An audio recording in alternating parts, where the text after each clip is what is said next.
السلام علیکم ناظرین بہن بھائیوں، پچھلی ولاگ میں نے یہ سٹیجز کے بارے میں بات کی تھی۔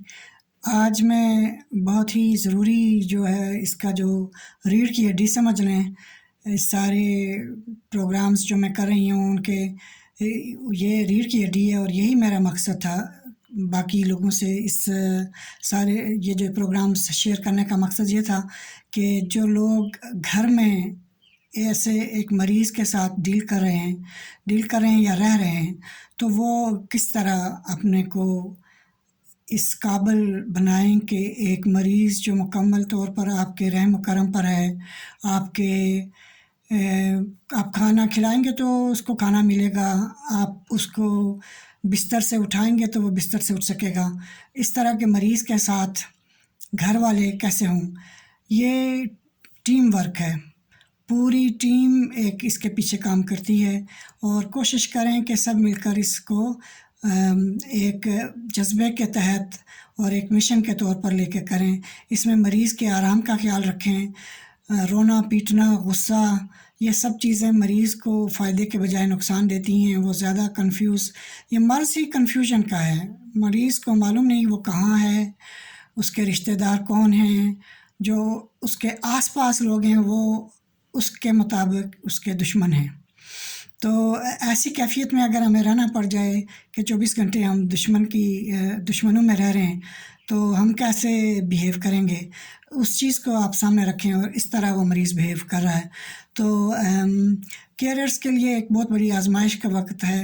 اس میں فزیکل آپ کو بہت زیادہ مسئلہ ہوگا کہ مریض کو ہر طرح سے اس کا بچے کی طرح خیال رکھنا ہے، تو فزیکلی اسٹرانگ ہونا چاہیے جو بھی کیئرر ہو، اور اس کے لیے جو احتیاطی تدابیر ہیں، اس کی خوراک کا خیال رکھنا، اس کی صفائی کا خیال رکھنا، اس کے بستر کا خیال رکھنا، کہیں وہ اپنے کو نقصان نہ پہنچا دے، کہیں وہ خطرناک جگہ پہ واک کر رہا ہے یا سڑک پہ ہے، ٹریفک جہاں پہ زیادہ ہے، اس کو اپنے گھر کا نہیں پتہ، اس کو اپنے گھر سے واپس آنے کا نہیں پتہ، تو اس میں کیا تدابیر اختیار کرنی چاہیے۔ سب سے بڑی جو تدابیر ہے کہ جب یہ مریض اپنی یادداشت کو بالکل مکمل طور پر کھو چکا ہے، تو اس کے ساتھ ایک کیئرر ضرور ہونا چاہیے، ایک اٹینڈنٹ ہونا چاہیے جو اس کو واک کرائے، جو ان کو باتھ روم میں لے جائے، جو ان کو بستر پہ سونے کا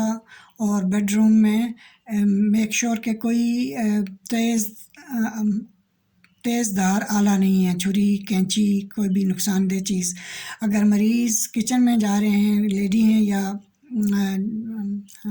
کوئی حضرت ہیں جو مریض ہیں، تو وہ دیکھیں کہ گیس کا چولہا نہیں جلا رہے، گیس کا چولہا جل رہا ہے تو اس کے اوپر کوئی خطرناک چیز نہ ڈال دیں جس سے آگ بھڑکنے کا امکان ہو، بستر سے گر نہ جائیں، اور کپڑے پہننے میں ان کو پرابلم ہو رہا ہے، کپڑے پہنانے میں ان کی مدد کرنے کی ضرورت ہوگی، کھانا کھلانے میں ایک سٹیج پہ مدد کی ضرورت ہوگی، اور ان کو خوش رکھیں، ان کے سامنے غصہ یا اتنے یہ سینسٹیو ہو جاتے ہیں مریض کہ آپ کے چہرے پہ غصے کے آثار دیکھ کے وہ پہچان جاتے ہیں کہ یہ انسان جو ہے وہ میرے ساتھ غصے کی حالت میں بیٹھا ہوا ہے، اور جھٹکا مار کے آگے ان کے نہ جائیں، وہ اس کو ایک مطلب سمجھیں گے کہ ان کے اوپر حملہ ہو رہا ہے، تو اس کی وہ جوابی کارروائی کچھ بھی کر سکتے ہیں اپنی جان بچانے کے لیے۔ آپ کو دیکھیں کہ کوئی ڈاکو گھر میں آ جائے تو آپ کیسے اپنی جان بچاتے ہیں؟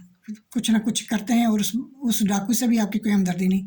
ڈاکو تو ہم نہیں ہیں، کیئررز جو ہیں وہ ڈاکو نہیں ہیں، لیکن مریض کے نزدیک وہ ایک انٹروڈر ہے جو گھر میں داخل ہو گیا ہے، جو اس کی چیزیں چرا رہا ہے، جو اس کو ہارم کرنے کی کوشش کر رہا ہے، اس کو مارنے کی کوشش کر رہا ہے۔